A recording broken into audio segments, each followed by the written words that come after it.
I like making characters, but they never really feel like they're real people, which is a problem for anyone who wants to tell a story, and I really want to get better at storytelling and make some animated shorts eventually, and that means I need to practice. So I was thinking, maybe I can start with a list of motivations and character traits and let that inform how I think the character should look. And if that goes well, I can figure out a story that would make sense for them. But my time is precious, so I thought up the character gauntlet.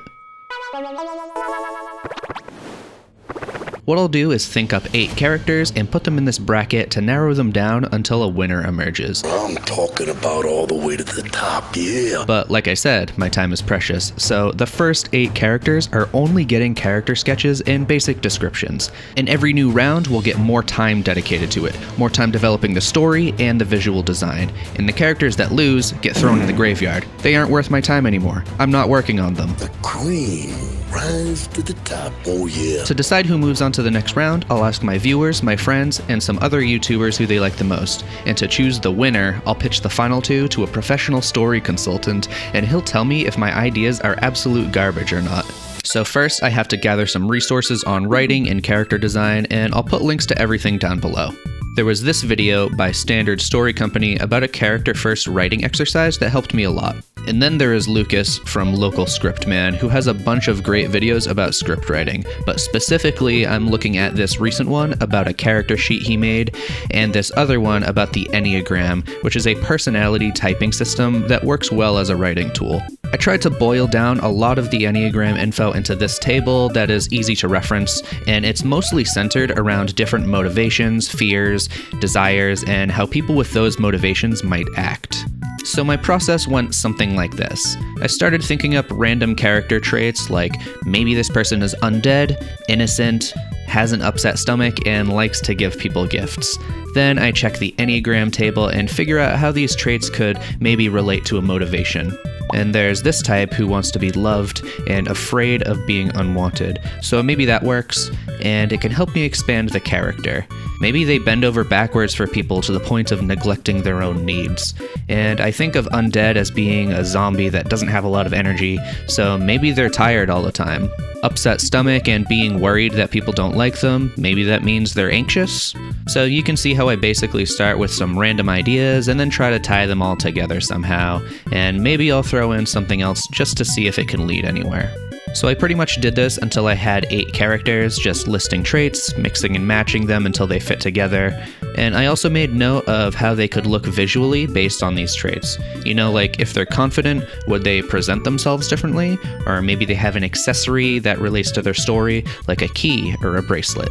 For this first round of the character gauntlet, I planned on giving every character a basic visual design, so I put together this mood board to help inspire me, checked the descriptions I made, and started sketching. But remember what I said about my time being precious? Well, I saved some time by commissioning some concept art from artist-animator Matt Bixler, aka Quillman.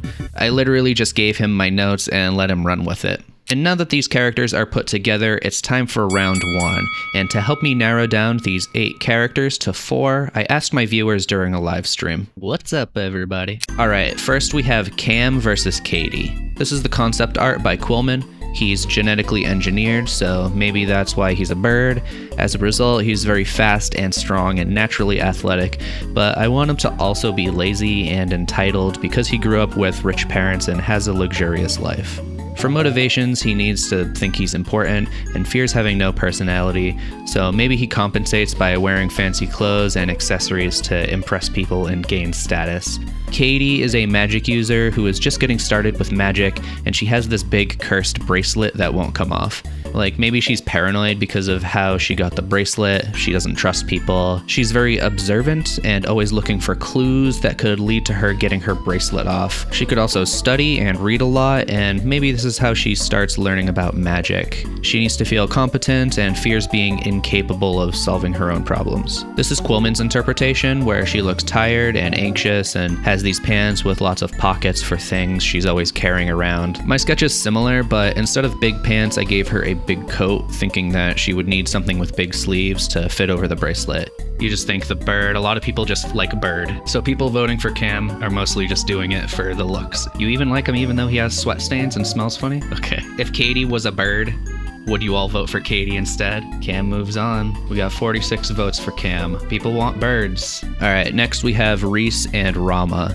So Reese's special thing is that he can hypnotize people and doesn't need to sleep. He's a musician that is good at playing anything with keys. I was thinking like piano and accordion maybe. He practices obsessively and wants to be the best, but never really is, and he thinks maybe this is because he's missing a finger.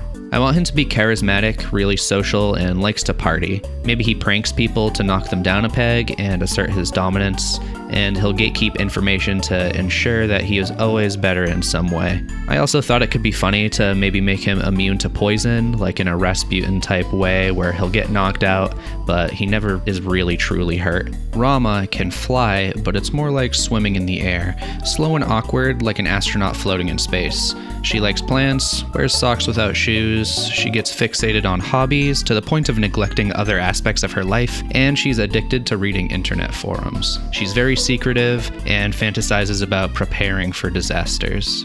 Who should win? Someone wants them to be lizards? Okay. If Reese wins, then it would be Cam versus Reese. And then we'd have like two narcissists, basically. But people seem to like Rama more. I'm thinking that maybe Rama wins. Next is Chester and Sola. Chester is undead, and he needs to feel loved and feel helpful, and he fears being unworthy. I want him to be very innocent and honest with people. I like the idea of him being gullible, like he wants people to like him so much that he'll trust whatever they say. He's also stubborn, and he'll overexert himself to make people happy. This causes him to be really tired all the time. Even though he's an undead person with a rash, he somehow is good at gaining people's trust eventually. I want him to have kind of like a Labrador Retriever energy. Then we have Sola. Sola is a beast person, so she has some facial hair and grooms excessively. They have a strong moral code, and following that code is her idea of what it means to be good. So having integrity is important, and she fears being corrupted. They're very habit-oriented, has rituals, and is organized. Maybe she's a big picture thinker, so she has big goals and everything else is trivial to her. We've got Chester, we have Sola. So far Sola's winning, but it's pretty close still. So we got undead versus like a beast person. Let's end the poll. We'll say Sola wins. And finally we have Willow and BT. Willow has freakishly fast reaction speed, and I also gave her a pet rat. She's very courageous and will put herself in danger to protect people and animals. She's a natural leader. She's very confident, sometimes so much that it bothers other people around her. She's motivated by her need to be in control of her environment and fears being controlled by others. She isn't a very good problem solver and mostly runs on intuition, and she's got a bunch of tattoos and this crystal ball. BT is a robot that used to do some sort of security but doesn't anymore, maybe because of some sort of damage. Now they're driven by the want to have new experiences and fear being deprived or missing out.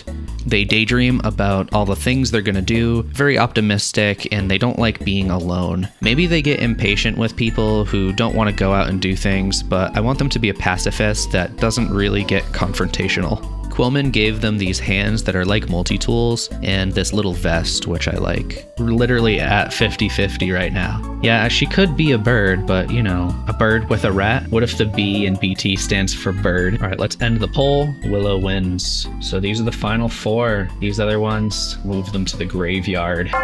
So sad.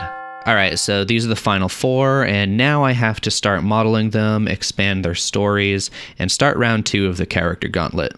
Someone in the chat is asking about this website I'm using to organize everything. Funny you should ask. I'm using Milanote to put all this together, and they're sponsoring this video. Milanote is a tool for organizing creative projects, and it's especially good for visual thinkers. This is the main board for this video, which was easy to start because I just used this brainstorming template. But maybe you're interested in some other topic like writing, filmmaking, or interior design. Well, they have over 100 templates to choose from to help you get started. I used this character design template for each character, and also this mood board one. And I really like how you can expand in any direction to suit your needs. Sometimes I work better when everything I need is right in front of me. It works really well in addition to other tools. Like for this mood board, I already had some references saved on Pinterest and Instagram, and it literally let me just drag and drop everything. So I can just go to Pinterest over here, I'm just dragging it, dropping it straight into Milanote, and there it is.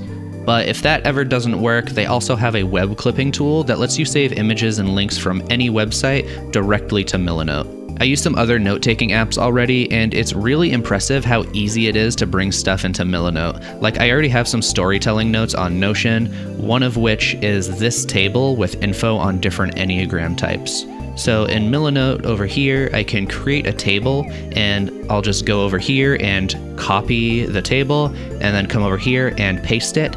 And you can see that it kept the correct formatting and everything.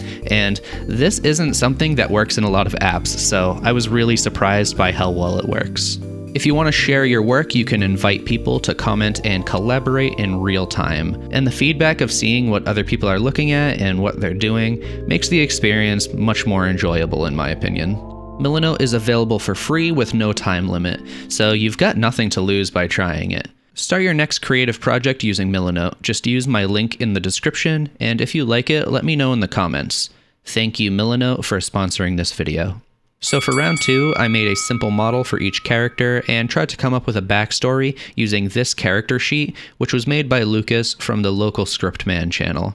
By the way, the next video will be about modeling characters for beginners, so subscribe if you don't want to miss that. And to get the winners of this round, I'll be talking to a list of people to see what they think. Sorry, I'm sorry if you hear my cat. That's funny. No, that's fine. We have Cam and we have Rama. He has parents who are scientists, created him to become kind of like a diplomat type, and they have these plans for him, but he wants to be his own person and pursue his own thing. We built you with an intention, and it's weird that you're not moving toward our intention for you. Yeah. So they treat him like an experiment instead of treating him like a son, and as a result of this, he believes that if he has a lot of interests and opinions, that people will notice and appreciate his value as a person. How this actually like manifests is that he thinks he has superior taste and his opinions are worth more, and people should want to be in his company because he just has this value. Right. He tied his value as a human being to being smart and interesting and having cool things to say. Well, he's kind of a conceited person.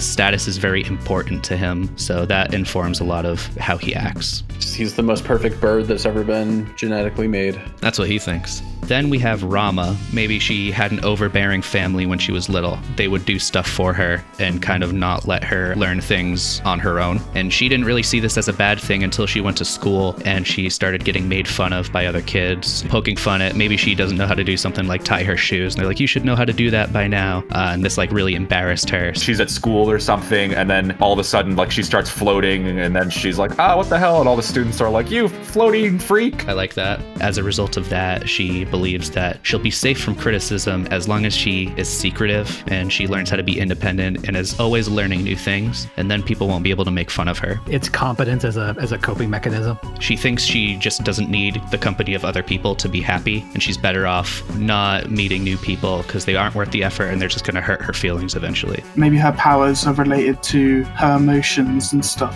The arc could be involved in gaining control of her flying, or maybe even the opposite, where she can rest on solid ground. Like, it doesn't end with her flying, it just ends with her being grounded. A stutter or something would be something relatable. When she tries to start talking to people after a long break, she's like talking as if she's in her inner monologue. She just like is constantly looking at forums and other people having conversations but never takes part. Becomes this kind of voyeuristic thing a little bit. She wants to learn how to become completely self-sufficient in kind of like an off-grid, like homestead kind of way. I was just going to say that, yeah. She's practicing, she's trying to be ready for when she's out there on the farm, but like she's not actually taking any steps to start doing that. Know how to order food and have them drop it off perfectly so you never have to interact with them. She has one person who always wants to be around her, no matter how like nasty she is, they still like her. And in her mind, this is her enemy, but it's just someone who wants to be friends. She's so unused to like regular companionship that she can only interpret it as like stalking. It's making me think of Keith from that episode of Invader Zim. Yeah. Get out of my house! I told you you're fired! You don't like waffles? And I think that could be an interesting way of getting her to like open up somehow. Some people are worth the effort or something like that. Out of these two, which one would you rather see in a story? All the stuff we were just talking about with Rama, like there's so much there. Difficult decision, because on one hand, I think Cam would be more comedic, but Rama would be more relatable. I think I'm gonna go with Cam. Well, I mean, how can Cam fly? no. Oh, well, there you go. So you think Rama? I think Rama, the realization that her ability to fly directly impacts her emotional state and vice versa is a really fun element to explore. Like, I can imagine him being a secondary character who is relatively less deep. I like Rama. She's secretive right now, but she could, get more confident later. Cam the man. The most recognizable characters are the ones that you can recognize in their silhouette and their color scheme. This is like a tough decision. Design-wise, I feel both of these characters are very strong. I always gravitate more towards critters, animals, and things like that, just given my own art style. Having to choose one, I would lean towards Cam more, strictly because he has a much more interesting silhouette. Rama has a little bit more like main character energy. I think both of these characters would work best in sort of an ensemble cast, a Joey high school sitcom where kind of all these characters mingle and interact. Personally, I'm leaning towards Rama more. If you want to steal any of these ideas, these are all my original characters now. I'm posting them on my Twitter. Then go ahead. Because I do feel like both of them have, and the way that you've set up these character sheets is like they have these traits that kind of make room for a story to be told. I was with Rama from the beginning, to be honest. I think Cam's really fun, but I feel like Rama, I just vibe with so much more. Rama is such a great opportunity to show off their personality in a way which is really endearing. Whereas I feel like with Cam, you can make somebody that you just hate. The next two, we have Sola and we have Willow. Sola is a beast person. Like chipmunky and gremlinoid critter. Yeah, I like it. Her big thing is that she has like a strong set of morals that she follows. Maybe she had a dad who was a gambler who would often sell their things for money, would leave her alone for periods of time, and this caused her to become independent at a very young age. As a response to this, she believes that she must take care of herself and others and never inherit the bad traits of her parents and other bad role models from her childhood. And I'm imagining the father is also a little gremlinoid dwarf man. Yeah. Okay, cool. She thinks that some people are too bad to ever change and that you have to reach people before they become corrupted, and she wants to bring better education and care to every kid in the world. A very idealistic, like not really attainable, like solving world hunger type thing, where she's always aiming towards that. Because of her unstable upbringing, she clings to her job, afraid to quit because of fear of losing stability. I thought maybe she works at like a convenience store or something, but that could always change. I almost picture her in like even a worse job. Like she works at like in a basement and she doesn't get to see anyone, just like some weird boss that she has, do this or something, some weird guy. Yeah, no, I like that. And this kind of solidifies some of her views about bad people. I could totally see bringing in a character that's like the opposite of her, comes into the same workplace and is like not organized, her meeting someone that like shows her like, oh, like you have to take risks sometimes, and it's like healthy and good. Way more daring and spontaneous, and gets them to quit or something within the first week. And it's like opening her mind that things are possible. You can just leave, you can just walk out, you know? The key, it could be some sort of story element. Maybe she finds it at work. Eventually it moves the story forward when she finds out what it's actually for. Then we have Willow. She has very fast reaction speed. The kind of backstory that I have for her, a lot of it comes down to struggle with like being in control. I thought maybe her parents made her be a child actor and she was in like commercials or something like that, and she really hated it because she didn't have control over her own life. She thinks that things will go well as long as she stays in control of her environment. She thinks that she should be in charge because she is a good leader and everybody already trusts her judgment. Yeah, her heart's in the right place regardless of how she tackles the problem. I like the idea of things like always kind of working out for her, even if she like makes the wrong decision, and this is kind of always boosting her ego. She thinks she's doing a great job, but maybe everyone in the group is like, okay, Willow. And she can't like read the situation. Right. She thinks she's totally in control, but everyone is like doing the logical thing. And then she sees the end result where everything works out, and she's like, that was me. Nobody's following her advice at all, and it's just her perception of the world is completely skewed. Her very fast reaction speed has something to do with the power of the crystals she's interested in. Whether or not it actually is responsible, I think it could be funny either way. You can make it completely from her point of view, where it is just magical. She thinks it's magical, so it's magical. Just like how all the other things that she just kind of makes up and or thinks of ways to solve problems that are kind of silly and probably bad end up actually working. She was right. The crystals are real. Between these two characters, like which one would you rather see a story about? Are they in the same universe, or is it... Not necessarily. It's going to be a tough decision. That's actually really difficult to say. Do you envisage all of these characters existing in the same universe? I'm actually super interested in how this just diverse cast of characters would interact with each other with their radically different personalities.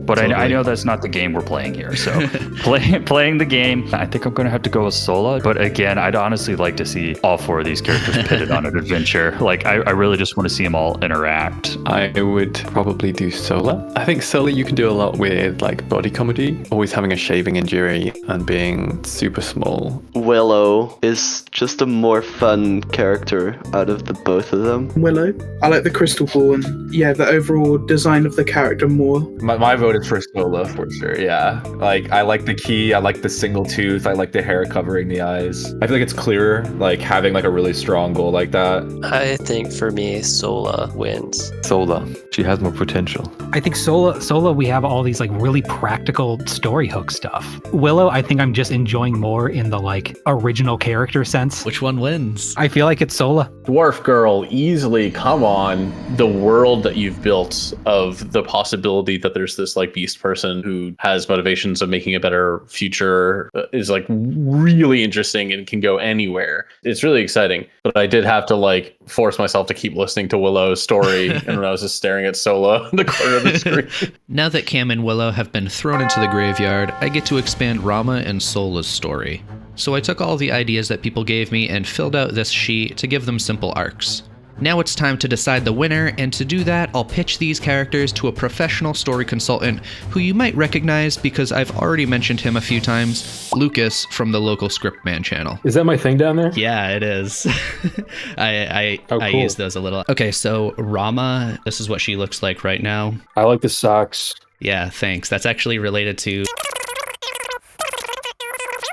Yeah, I think all of this makes a lot of sense. Clearly, like a lot of thought has gone into this. I think it's not just she's afraid of being humiliated. I think I would make it a little deeper. She feels like she has to be capable and competent, but it's not just a social thing. It's just like she's fundamentally anxious about the world and she was punished for incompetence and a lack of knowledge early in life. So it's sort of formed this complex of always needing to learn, always needing to be prepared, ready, sort of like a doomsday prepper. Like for type 5s, the stereotype is the intellectual nerd, but it can just as easily become like physical competence, sort of material competence, like hoarding wealth, resources. Maybe she's out on one of her running away things. She is humiliated in public again. Is kind of a thing that explains her belief that people are just out to hurt her or whatever. I don't think she runs away. I think you need to give her a special hidey hole, like some flying treehouse up in the sky. It's got to be a safe place though. What would cause her to like interact with somebody? Yeah, you have to create some sort of crisis where she feels the need to leave her bubble.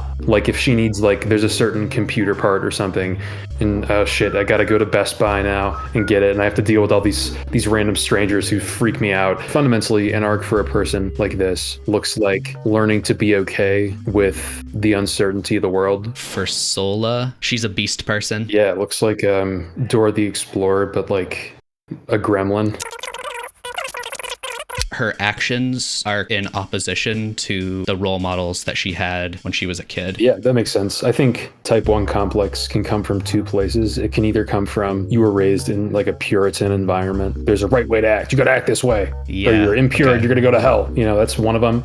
And then the other one is, you know, like this, where you basically grow up around people with no integrity. And because of that, well, they develop a sort of superiority complex. Basically, the world around me was bad and it all fell apart and I'm better. I have to rise above that. But that's what the arc looks like. It's like letting yourself do something against your code, you know, realizing that like your code isn't everything and sometimes you have to break the rules. So get out of your bubble and actually go do the thing. Being afraid of like losing stability. She has like a job she doesn't like and she doesn't really get to pursue the whole thing with like helping kids or whatever. Yeah, that seems a bit incongruent. Someone like this, stability isn't really a factor. That's the whole point. They'll actively throw away their stability. They're not going to exist in a situation that they think is wrong. I think if anything, she's in a dysfunctional situation that she believes is right, even though it's clearly not working. Maybe it's a job she thinks is like really important. Yes, yeah, that's what I'm saying. It could still be a thing that she doesn't like, but it kind of fits her idea of like changing the world for the better. And she's at like some NGO and it like actually sucks. I think it has to be actively like not a functional organization or not a functional thing. She has to get over the fact that, hey, maybe if I was willing to cut corners, I could actually make things better. Let yourself be corrupted. Let yourself go against the grain for once. A new coworker or something that comes in and has like the bad qualities of her dad or something. And this is the person that gets her to kind of change her ideas, you know, like showing her the truth. Yeah, that's what she needs. I think this whole stability risk thing, that's more something that like Rama would be concerned with. So she would like find out the truth about her job, maybe leave to pursue something else or something like that. To create an actual plot, you just need more stuff in your sandbox. Like it can't just be this character. Well, yeah, she thinks she has the key to everything. And then maybe other people have keys too. And she's like, wait, you have a key? I thought that I was the one with the key to everything. Yeah. She thinks the key is going to take her to heaven, but it really takes her to like the land of corner cutting and solutionism. Give that character a hard left turn exactly when you'd need it, you know? Yeah. Between these two characters and their stories, which one think has more potential? Well, I mean, they're just characters. Why couldn't they both be in the same story? They totally could. Right now, Sola's story, it's very easy to give a character like that like a very clear goal, you know? Yeah, right. Whereas Type 5s tend to not have a clear goal. They tend to be like, the goal is just to maintain equilibrium. I lean towards making this a Sola story. All right, that's it. Sola wins. All the other characters get thrown into the graveyard, never to be seen again. I am the cream. You know that I'm the cream of the crop. Oh, wait a minute. Are they in the same universe, or is it... Do you envisage all of these characters existing in the same universe? I'd honestly like to see all 4 of these characters pitted on an adventure.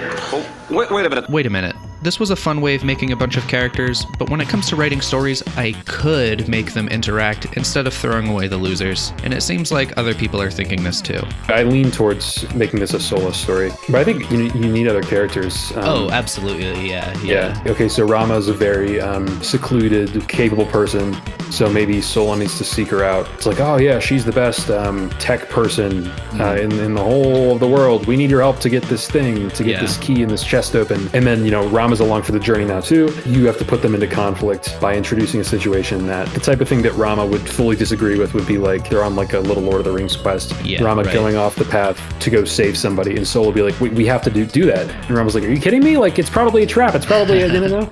Yeah. That's the type of thing they would fight over. That'd be good, yeah. I mean, if Willow was in your Rama story, Sola, whatever, the Grim one, then Willow would be someone who is willing to cut those corners and willing to get her hands dirty. And, you know, Cam could fit into it too as a character who's basically only in this for like, oh, I get to save the world? Ooh, okay, that seems like that'll look good on my resume, you know? Ultimately, his payoff is he does something that no one will ever know about, or maybe even he compromises his reputation to do the right thing. Like I said, I'm kind of more of like a visual artist, but I definitely plan on doing more writing and stuff in the future. Yeah, I don't think of visuals like at all. Yeah, people think very differently about it, which is cool. Different starting points. I really appreciate this. No, I love doing this. This is what I'm all about. I definitely learned a lot while making this video. Starting characters with traits and motivations made them feel more real and distinct, and it can be really useful for when I'm not feeling creatively motivated, because it almost makes the process feel more like problem solving.